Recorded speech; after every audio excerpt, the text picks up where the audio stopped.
Welcome to the Vacation Rental Show, How We Grow. This is your essential playbook to grow and scale your vacation rental business. With advice and insights from the best in the biz, I'm your host, Lynell Gordon.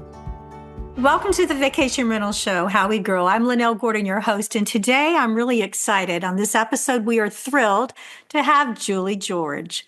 Now, Julie is a globally recognized expert in the short-term rental space. She's also the author of the best-selling book. If you're on video, you can see right behind her. It's Billion Dollar Host.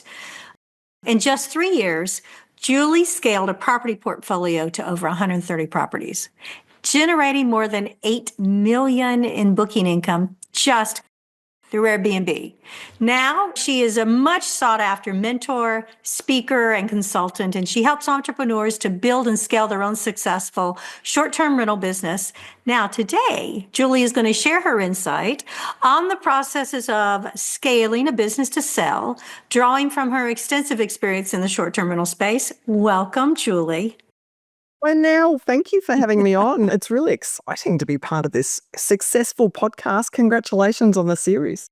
Thank you. We have a really good time here. And I think it's mostly because the people that come on are really smart like you. Let me ask you about the books. You've got 2 books over your shoulders. I only know about one. So tell me about these books. Million Dollar Host is the book that I wrote in 2018. It's been bestseller many times around the world, which is really exciting. It tells my story. When did you write that?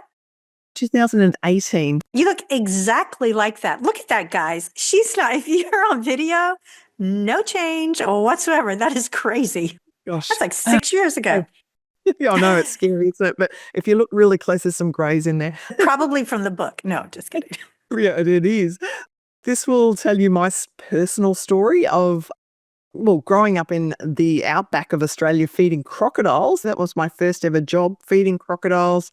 My dad was almost considered the original Crocodile Dundee, for those of you who have ever watched that movie. Tells you my personal story of how the hell did I get into short-term rentals. Then it gives you right at the end a step-by-step guide on what you can do to replicate the success that I've seen. So that's book number 1. Book number 2, 3, and 4, I've got 2 other books that are sitting there, are all part of the Hospitable Host series. And this is inspiring, memorable stories from Airbnb hosts around the world to educate and motivate. So in here, there's 40 chapters from hosts right around the world telling you stories of guest experiences, looking after guests. One lady that met her husband as a guest, she was a host. How's that? There's a 5-star review if I ever heard it. But this tells, my chapter in here talks about how I sold my business. So it goes into detail on the sale process. And then books 2 and 3 of this series here talk about what I'm doing now with educating, traveling the world, getting to go into Brian Chesky's office in San Francisco, all the fun stuff of being able to now leverage my success story to help others in the industry. So they're the books, if anyone wants to read, on Amazon. Or I was saying before, Lynell, I'd love to give a free one of these away to any of your listeners, an ebook, if anybody wants to get in touch. So if anyone's listening now, wants a copy, I'll give you one. That is awesome. I love that. Can you walk us through the key steps that you took to scale your short-term rental business to the point that it became a very attractive investment opportunity for potential buyers? Yeah, absolutely. So my story begins all the way back in 2016. And much like the listeners today, I started just with my own property that became vacant after a long-term tenant decided to move out. It was already furnished. I was working as a realtor at the time.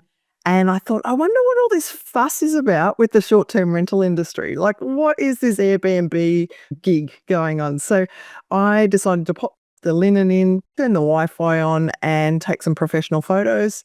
Within hours, I had my first booking. Within days, my first guest. And I just fell in love with the whole process, the reciprocal reviews, or the money helped. For sure. The thing that really appealed was the fact that I could stay in my own property or put my mother-in-law in my own property, and we could actually utilize an investment property that I never had been able to do that before. So I think that's when the light bulb moment clicked for me. And I thought, as a realtor, I was dealing day to day with property investors who were struggling in a down market. They were selling for a loss. They were dealing with long-term tenants. And I thought, if it can work for me, it can work for others. So the idea of the professional property management business came to mind. And I guess I found a structure that really resonated with not only property owners, but also the people that I was bringing on in my team to work.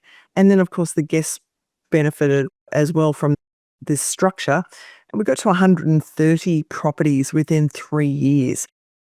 At that stage, I had written a book because people kept saying to me, "Julie, what are you doing? Like, how did you get to 130 and what's your secret?" I thought, rather than keep repeating, I'm going to write it down.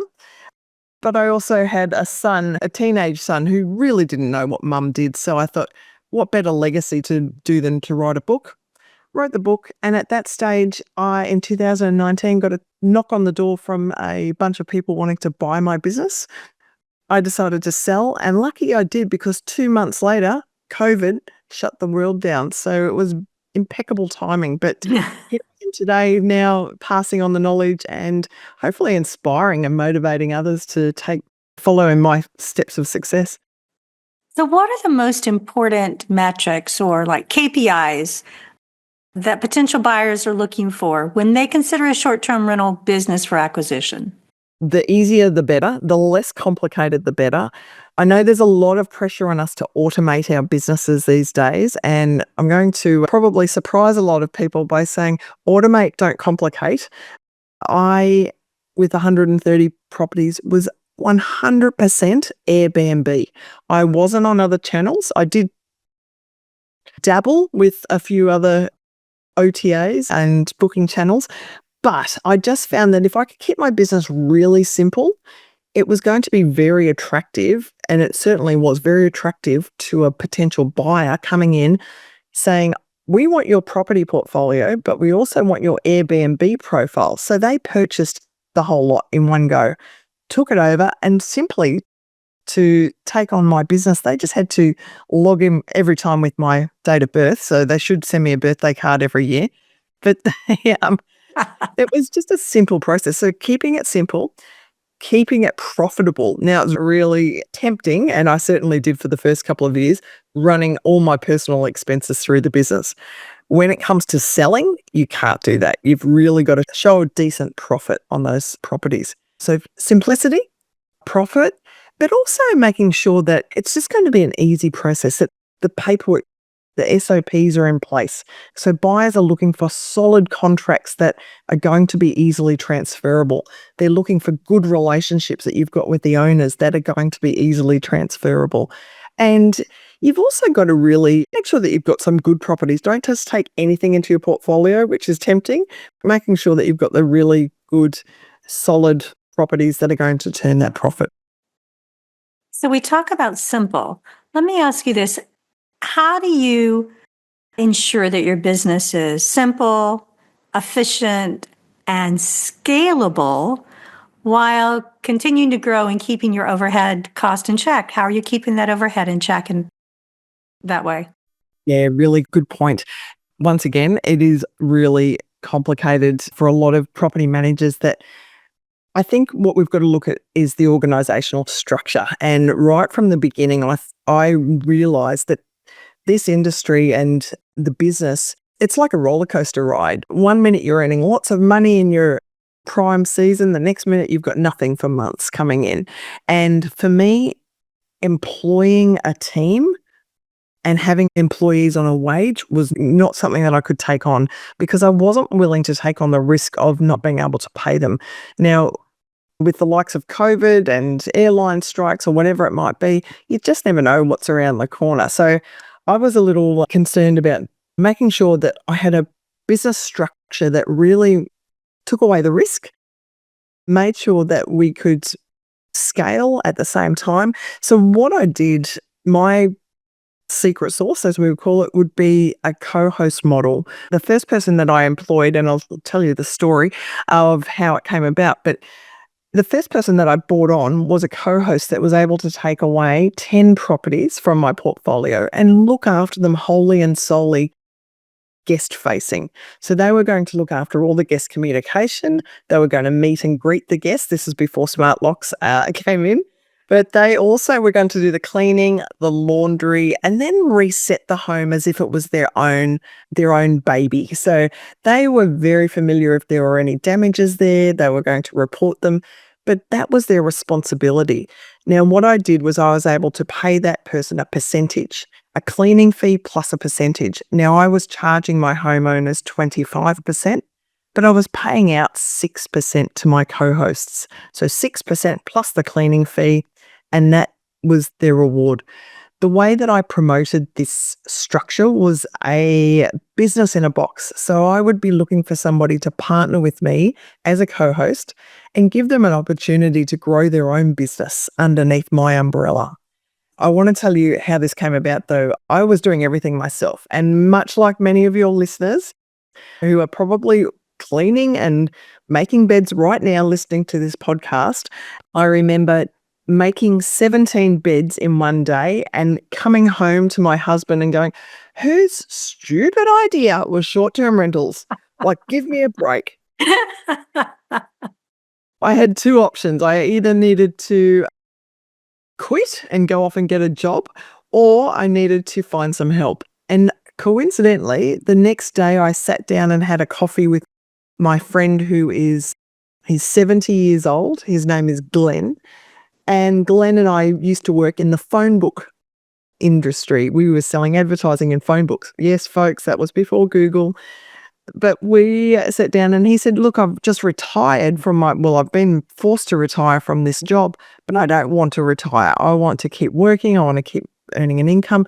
And I said, Glenn, do you have a smartphone, a mop, a bucket, a vacuum cleaner and a car? He said, yes. And I said, here's 10 properties. Go. Off you go.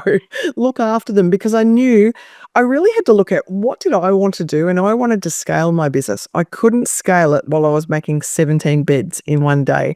I needed him to go and make those beds while I went and found new properties, new owners, and brought more listings onto that business.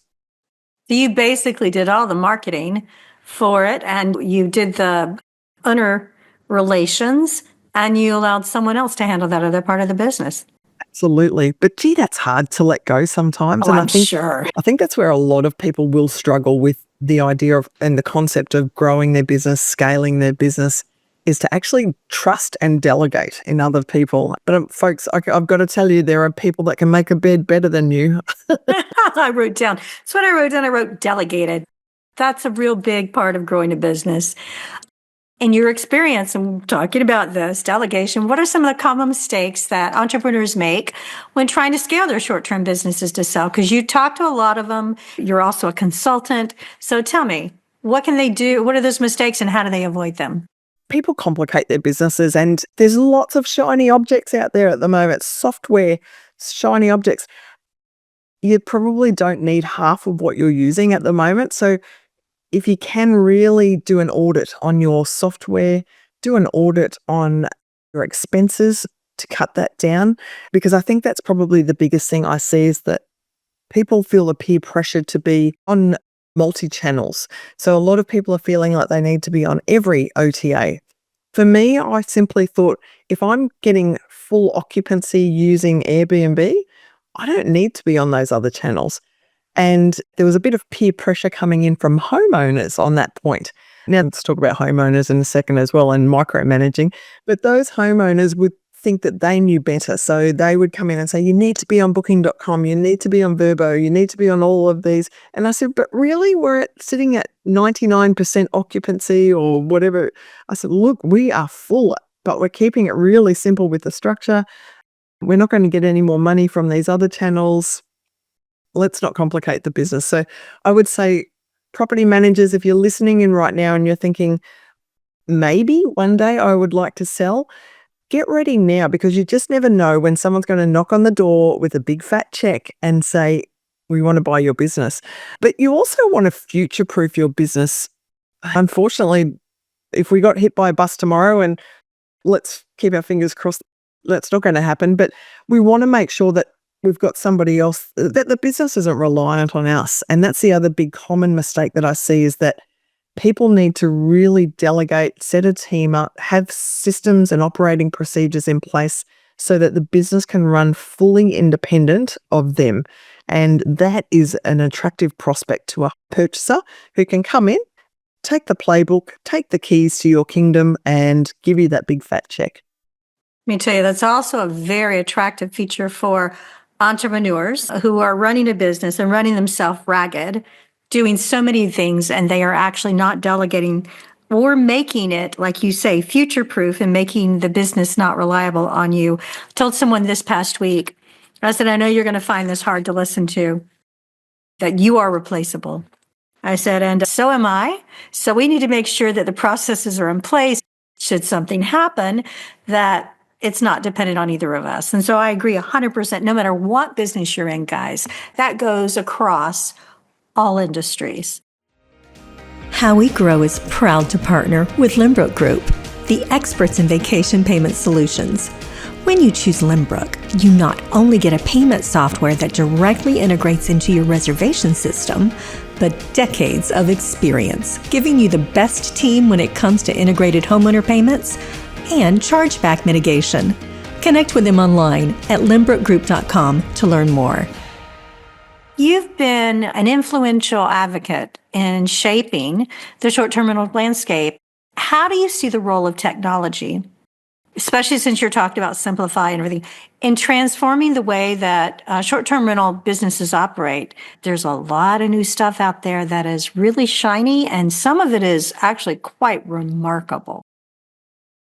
I agree. You look at some of this AI coming in and Exactly. yeah, I was just attending the Vacation Rental Managers Association conference in Phoenix. And of course, that exhibitor hall was full of brand new booths with brand new technology and smart locks and AI bots. And oh gosh, there's so much tech that's out there now.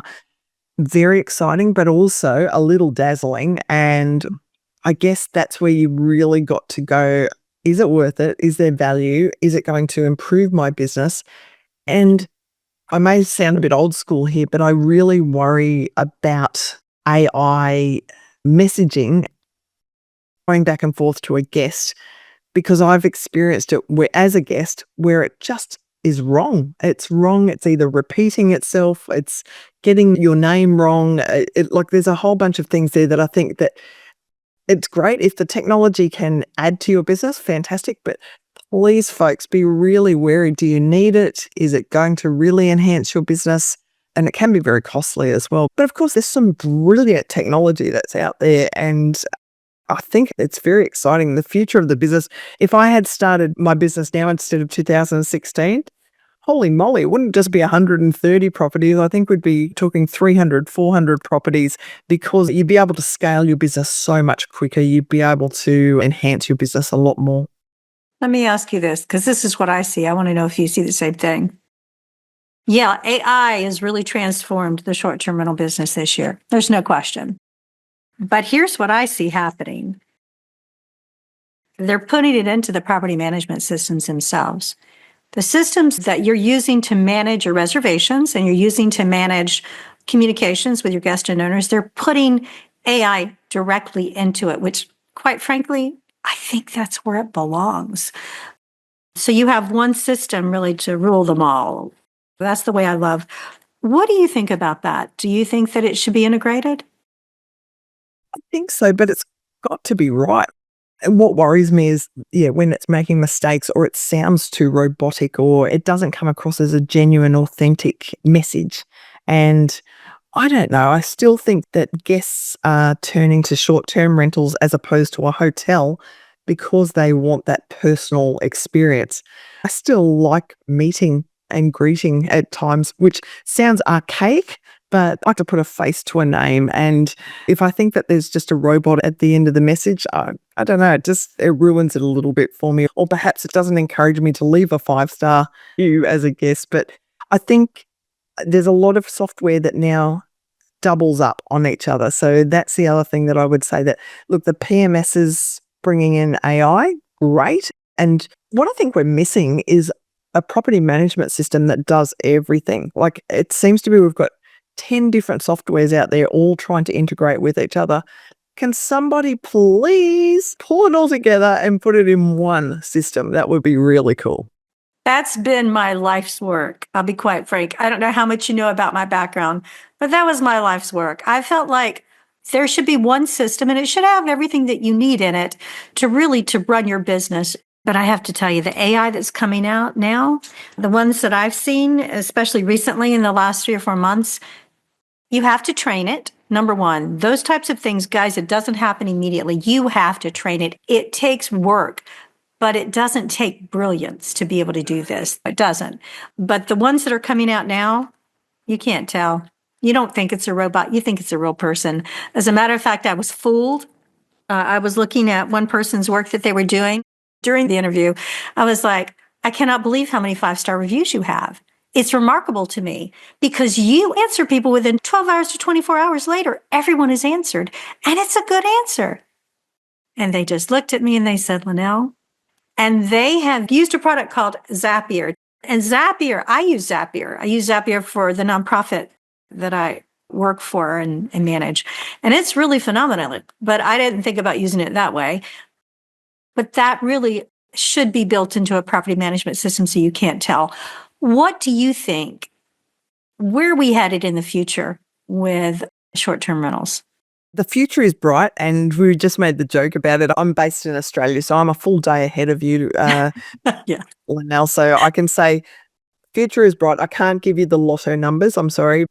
But I do think that short-term rentals is really becoming its own beast. It used to be a specialty product off to the side in the accommodation realm. Now, I would say it's the first option for many travelers. I think it's going to become the standard choice. But on that, we need to see the standards lift, and we need to see some more regulation when it comes to standards in the short-term rental industry. At the moment, we don't know what we're going to get when we go to a property. We don't know what sort of linen we're getting. We don't know what sort of, like, we can look at the reviews. We can see what the host is reviewed, if they're a super host or not, that sort of thing. But there's no star rating on the properties like there is in hotels. And for me, I think that's the next thing that's going to happen. If I could look in my crystal ball, that we are going to see brands like the Marriott or Hilton coming into the short-term rental industry. And there already are quite a few brands like that in the United States, especially, that are going to set standards. What you're going to get when you walk into one of their properties in Orlando, you walk into one in Los Angeles, it's going to be exactly the same linen, it's going to be the same amenities, it's going to really stand out like you would expect in a hotel chain. So for me, I'm hoping that's the next case, and I'm really waiting to see who's going to lead the pack in our industry when it comes to setting the standards and putting a recognized brand out there. But I'd love to hear, what are your thoughts on that one? For the future, I think reviews are incredibly important. I think people want to know that the pictures that they see are actually what is there. They're tired of being fooled. They understand that. And so I think people have begun to start groups that maintain integrity with quality.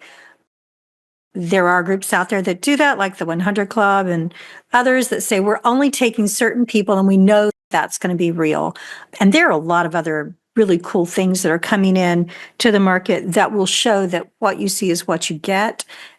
But like you say, 5 stars, those reviews are golden. I want a secret from you, though. And there's a lot more in the future. We could talk tons of things that I think that are going to come along in 2025. I really do. But I want a secret from you, okay? Because I want to know, this is a burning question in my heart. What is the secret to doing well on Airbnb? It's reviews, right? You've got to get those 5-star reviews, and sometimes you might even need to ask your guest for a 5-star review.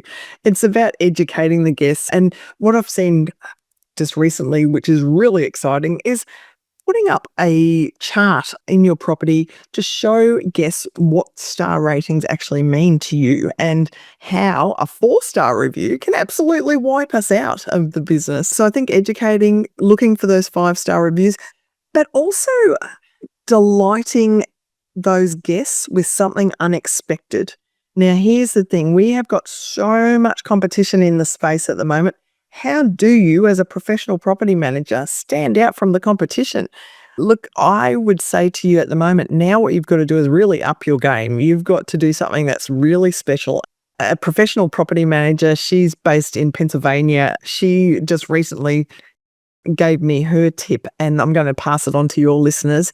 But Yes. it was to actually have a lockbox in the property that would only open on a timer on the very last day of the guest's stay.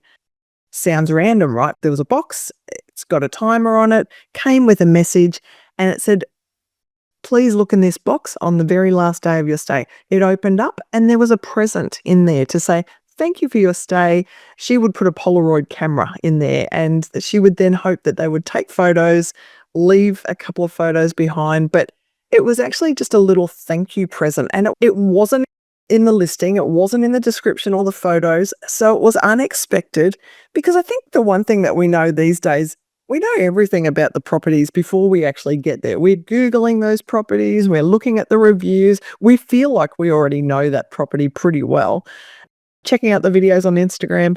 But if you've got something that can delight unexpectedly for that guest, that's cool. And that, I think, would be the secret. Now, if I'm saying to you, how do you succeed on Airbnb?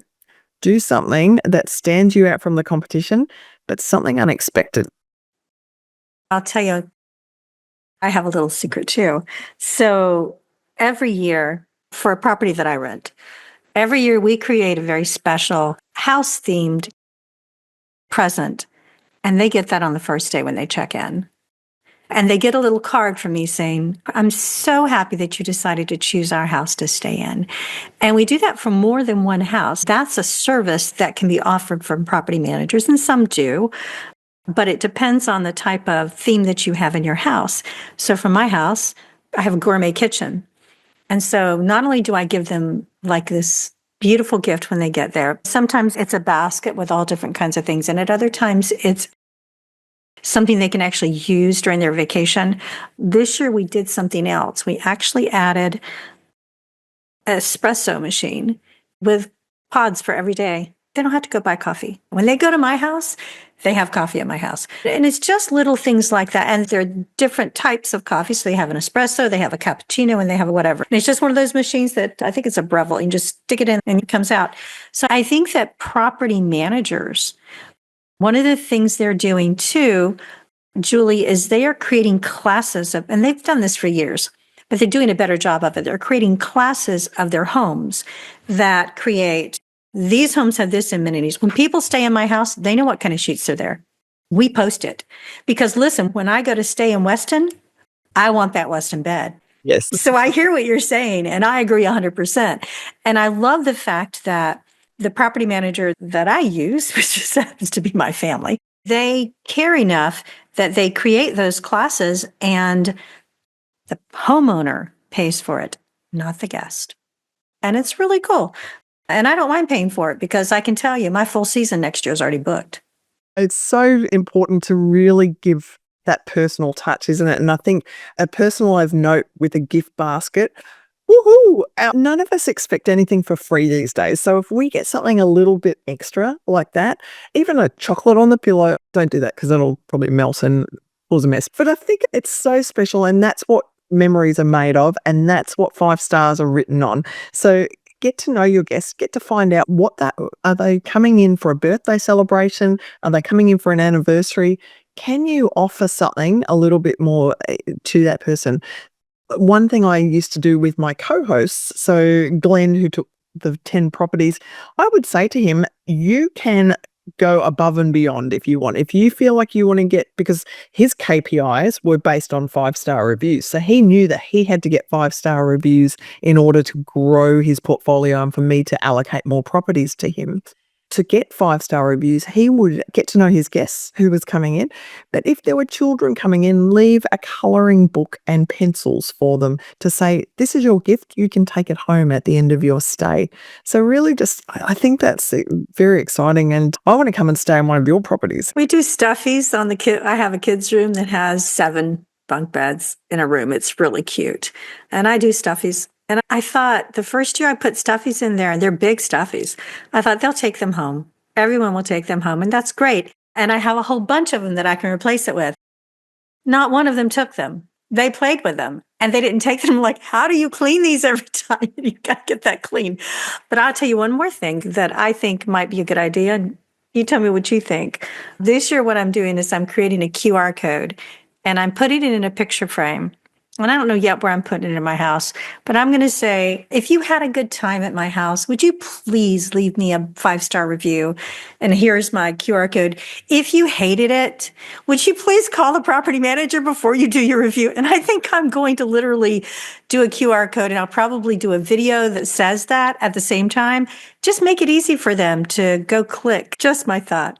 Make it easy, educate, and don't be afraid to ask. We used to send a message the day of checkout and say, we hope you enjoyed your stay. We feel that you were a 5-star guest and we're going to review you as such. We hope that you felt that it was a 5-star stay. It's really important to us to get those 5-star reviews. Like we were like, push, push, push. It worked because of you ask and you let them know how important it is. It's cool. And then, of course, follow up with the guests after they've left as well, because what you want to do is you want to retarget those good guests to come and stay again and possibly come and stay with a direct booking next time. If they're coming through a channel the first time, so Airbnb, first time they're booking, they should second time be coming direct to you so that you earn a little bit more money and you get rid of the booking fees. That's excellent advice. Direct bookings are always amazing. Let me ask you this, looking back over your shoulder, looking back, what key lessons have you learned? What things would you do differently? And then I want you to tell me about the book so that people can know what you wrote about. Doing things differently. Okay, a couple of things, and I mentioned it earlier in our conversation. Micromanaging homeowners and those homeowners that micromanage us as property managers. We are the experts, and I want to remind everybody, you are the experts. You are being paid for a service because you offer a valuable service to your community. Do not be micromanaged by a homeowner who thinks they know better than you, but you've got to set the boundaries right from the start. Now, that's something that I didn't do initially. I did a verbal handshake. Thank you very much. I'm going to look after your property like it's my own. Told them all the right things. Walked away. I learnt the lesson by having a homeowner come in and say, why isn't my pool fence clean? Why isn't my garden attended to? The shrubs, why haven't they been cut down? Hello, I assumed that I was managing your property on the inside of the property. That's on me though. I didn't put that in black and white, and I didn't set the boundaries and I didn't set the expectations with the homeowner right from the beginning. So that's something I would do differently. And it certainly was a lesson that I learnt probably 6 months into my business, that I needed to get in black and white a really good property owner's agreement. I needed to put everything into a contract and then take those homeowners through that I would only be available 9 to 5, Monday to Friday. It was only for emergencies to call me after those hours. But you've got to set those expectations. You've got to be confident with the homeowners that you are the expert, that you know what you're doing when you're setting pricing and looking after the calendar of the property. So that's probably my biggest lesson that I look back apart from, and I'm going to give you one more, my biggest regret in business, and this is really looking over my shoulder, like, holy moly, my biggest regret was not to use dynamic pricing. And I learnt my lesson very well when I sold my business. I then still had a couple of properties that I then engaged Price Labs, and yes, I'm giving them a shout out. Price Labs, I realized by not guessing my prices, I was earning, with the expert advice, 12% on average more than what I was when I thought I knew better than the experts. And when I look back at $8 million in earnings, 12% on $8 million is $1 million that I lost by not using dynamic pricing. So don't do that. Absolutely. I think dynamic pricing is very important, and managing your revenue and doing revenue management that way.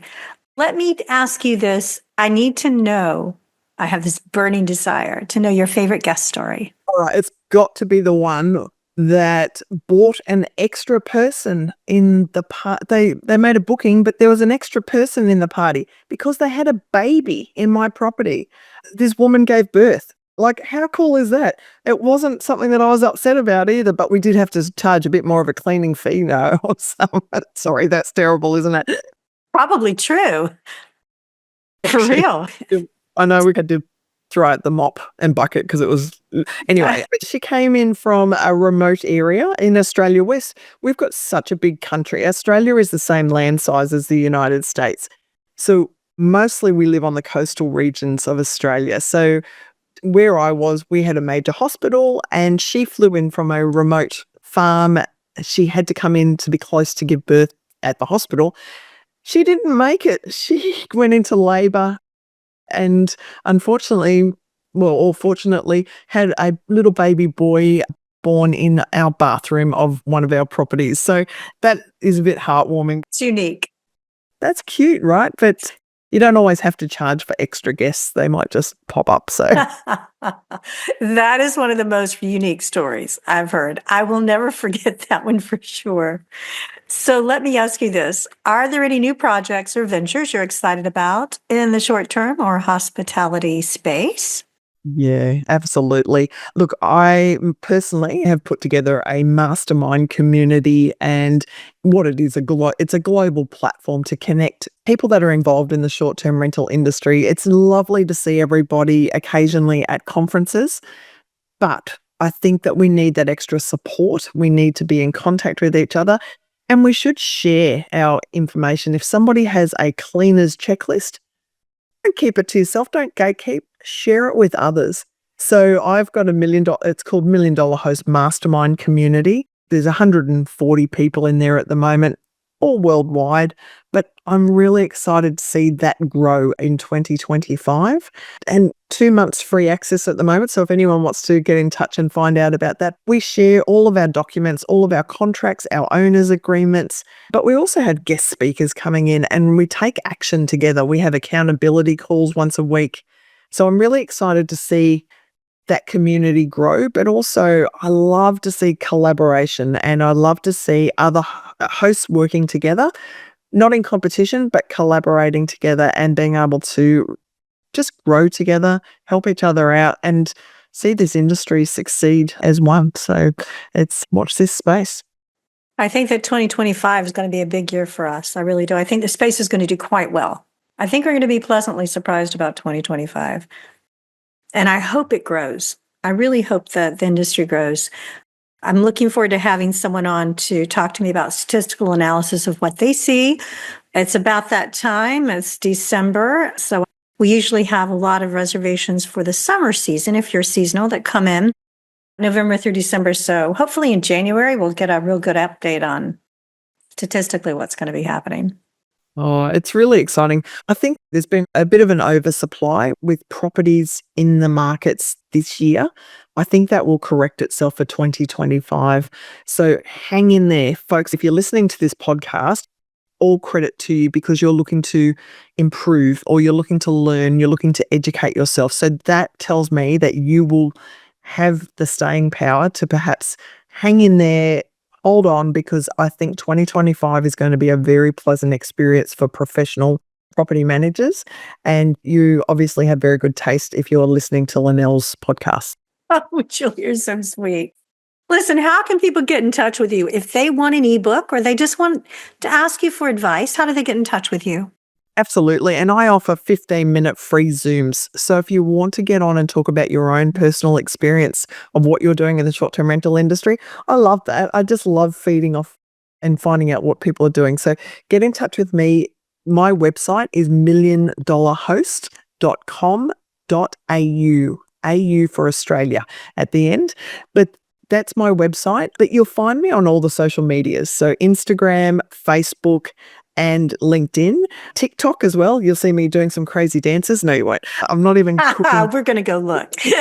But I do there's a bit of comedy. There's a little bit of fun stuff on there. I do the Hectic Host Helpline as a comedy routine on TikTok.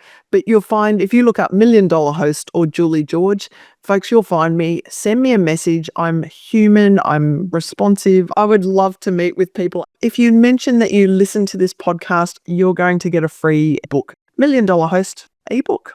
I'm going to do that. I'm looking forward to it too. I love ebooks. I have to tell you, they're one of my favorites. And Julie, thank you for being with me. You're just so open and you're so caring about what you do, and you love you love sharing with people. So guys, take advantage of it. Please contact her.